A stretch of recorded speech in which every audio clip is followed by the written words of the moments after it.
It is the 30th of April 2014. Many thanks for joining us on Ebro Africa News. I am Annette Akisa. We have a lot lined up for you. We'll start off from the Central African Republic, where in a country torn by conflict, hundreds of people work with a united single aim: to find gold. Artisanal miners search for gold using infrastructure left behind by foreign companies when they fled the Central African Republic's ethnic violence. Take a look.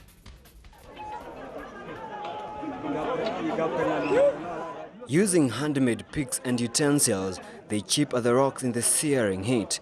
Diamonds, gold and other minerals are to be found, and it's a far cry from the conflict-ridden restive capital Bangui, where thousands have died in violence. Canadian mining company Aura Freak abandoned its worksite in Jubisi more than a year ago when its workers fled growing violence in the country. But despite the spiral of bloodletting that has pitted Muslims against Christians in revenge attacks in CAR over the past year, Christians and Muslims peacefully work together in Jubisi with a common mission. Here, if you're lucky, you can find 50 grams or 80 grams in a 50-kilogram bag. Not everyone on the hillside has such good fortune. The mining infrastructure was left to the local population after conflict broke out last year. I come here to find money, to go and buy food, but it's hard here. It's not easy for me to find it.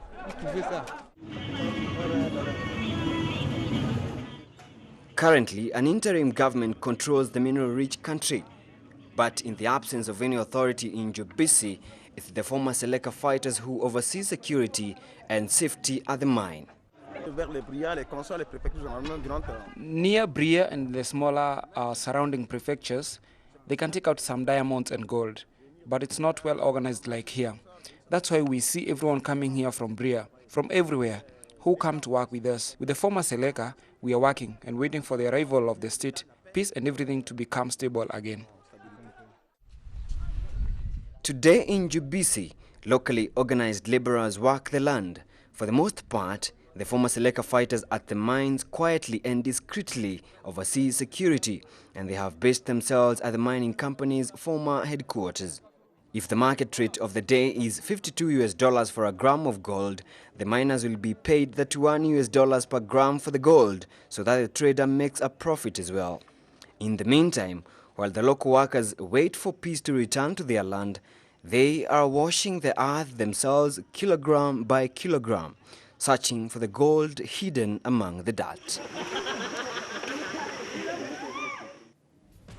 We now cross over to Ghana, where at least one person has been killed after an explosion on a pipeline linking Ghana's 45,000 barrel per day Tema oil refinery to a nearby port. According to an employee, the state-owned refinery was not operating at the time of the explosion, as it had been shut down for annual maintenance. The employee, who requested not to be named, said the fire had broken out on a 5-kilometer stretch of pipeline linking the refinery to the eastern Tema port.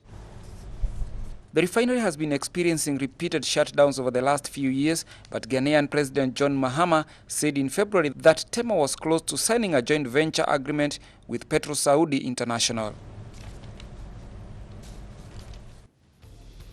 Now, the United Nations top human rights official met with the South Sudan rebel leader on Tuesday at an undisclosed location in South Sudan to address the worsening human rights issues on the world's youngest country. After the meeting, United Nations High Commissioner of Human Rights Navi Pillay described her talk with opposition leader Riek Machar as good. We landed, went through a little village and met him under a tree. He had a stack of books in front of him. One of them was about a failed state. We had a good meeting of about 35 minutes and gave him the concerns of the Secretary General about protection of civilians, and we received assurances from him that he himself is investigating the human rights violations that occurred in Bentu, and that he is also concerned about protection of civilians here. He finds it difficult to be in the situation where he is, but I welcome the fact that he is clearly thinking in terms of a political solution. More than 1 million people have fled their homes since fighting erupted in South Sudan in December 2013 between troops backing President Salva Kiir and soldiers loyal to his sacked deputy, Riek Machar. The fighting has exacerbated ethnic tensions between Kiir's Dinka people and Machar's Nuer. Negotiations between the Kiir government and rebels loyal to Machar have failed to advance since the January 23rd signing of a ceasefire which never took hold. Adama Dieng, UN Special Envoy on Prevention of Genocide, accompanied Pile to the meeting. He did mention that he is investigating his own people, but at the end of the day, what is critical is that the hostilities have to be ceased and that both leaders come together so that the people of this country, South Sudan, not be betrayed. The United Nations accused the rebels of hunting down men, women and children last week in a hospital, a church and mosque in the capital of the oil-producing Unity State and then killing them based on ethnicity and nationality. After the rebels seized Bentiu, Dinka residents of Bor in Jonglei State attacked a UN base last week where 5,000 people were sheltering. Thousands of people have been killed and tens of thousands have sought refuge at UN bases around South Sudan after the violence spread across the country.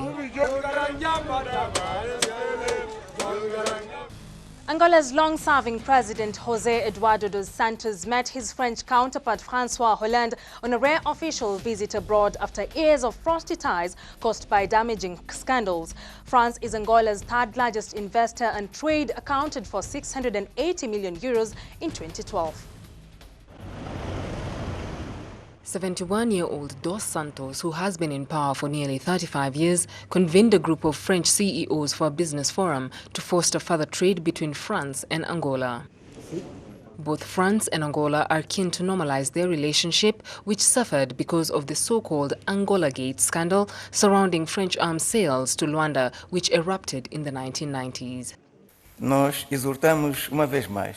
Once again, we call for French firms and French businessmen to invest in Angola in the frame of a partnership that would benefit them and the Angolese in order to take advantage of our enormous economic potential and our legal and institutional structure, which are good to investments and to growth. Econômico, institucional e legal favorável ao investimento e ao crescimento. Dos Santos also discussed the security situation in Africa with his host, President François Hollande. We move away from Africa now. The U.S. has urged Russia to leave Ukraine in peace and warned that every inch of territory in neighboring NATO states would be defended if threatened. U.S. Secretary of State John Kerry made the comment after pro-Russia activists stormed several more buildings in eastern Ukraine. A major escalation in the crisis in eastern Ukraine. Hundreds of pro-Russia separatists seized the regional government's headquarters and the prosecutor's office. They targeted provincial buildings in this small city of Luhansk, less than 30 kilometers from the Russian border. Having control of this area would give separatists sway over the entire Donbas coalfield, which accounts for around a third of Ukraine's industrial output. Shouting "Rise up," they gathered outside demanding a referendum on greater autonomy. Most of the people in this area speak Russian as their first language. A group of men armed with sticks and bars broke into the building. They pulled down the Ukrainian flag flying from the roof and replaced it with the Russian tricolour. Crowds of pro-Russian activists then overran the prosecutor's office before attacking the headquarters of the Interior Ministry's police force. Here, some activists can be seen opening fire, trying to force the officers inside to surrender. The UN Political Affairs Chief briefed the Security Council on the latest violence. Groups of militia and armed civilians are increasing in number and springing up in more cities across the region, seizing buildings, mounting roadblocks, and shutting whole towns and communities off from the rest of the country. there are increasing reports of torture, kidnappings, and violent clashes. The deteriorating conditions come despite new Western sanctions on Russia. The sanctions are seen as mild, and while a small number of names were added to the blacklist, threats to take more serious measures were put on hold. Now, with just 44 days before the start of the World Cup, Rio de Janeiro endures another bout of violence as residents clash with police and torch city buses. Fires burned in Rio de Janeiro on Monday night as violence engulfed parts of Brazil's second-largest city. In one massive slum complex, police clashed with suspected drug traffickers and vandals set fire to city buses. The clashes included a shootout where police fired tear gas to contain the violence. One man was wounded and several arrests were made. Monday's unrest comes 1 week after violence erupted in Rio's famous Copacabana neighborhood. But it's also just weeks before the start of the Soccer World Cup. That's when Rio and 11 other Brazilian cities will host hundreds of thousands of tourists for the major event. Moving on, both are residents for international artists and a theatre. The small Funaro Center in Pistoia in Tuscany is home to writers, dancers and actors. And despite cuts to the culture budget in Italy over the past few years, which have hit big institutions hard, the Funaro still manages to thrive. So what is the secret? Cristiana Morganti is a woman with a mission. She's presenting her new contemporary dance show for the first time at the Funaro Theatre in Pistoia, Tuscany. A member of the celebrated Pina Bausch dance troupe, Morganti has spent a whole month fine-tuning her work here at this international artist residency in the Italian countryside. It's like a convent here. It's calm, but it's also very invigorating on a human level. There's life here and there are courses. Set up in 2003, it is an increasingly rare oasis of creativity in Italy, where drastic economic cutbacks have forced some theatres to close and artists to seek work abroad. Funaro is entirely self-financed, from ticket sales, membership subscriptions and its various courses. Francesca Giacconi is one of the 4 co-founders. Through her classes, she hopes to spread her passion for the theatre to youngsters and inspire budding actors to still consider a career in the arts despite today's challenges. Louisa and her friends certainly seem convinced. In other courses, we worked mostly on our voices. It was boring. Here, we work on improvisation and the body. It's great. Dozens of artists of every nationality, dancers, actors, and even writers have spent time at the Funaro Center, perfecting choreography and storylines.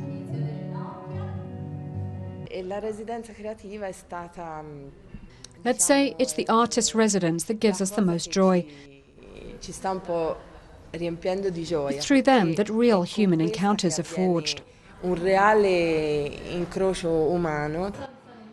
the moment, the centre can only accept a handful of artists at a time.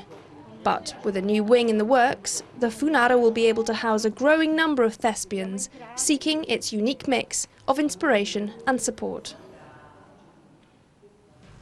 Well, that story wraps up our bulletin, but do join us at 9 p.m. for what's happening around the world. I am Annette Akisa. Have a lovely afternoon.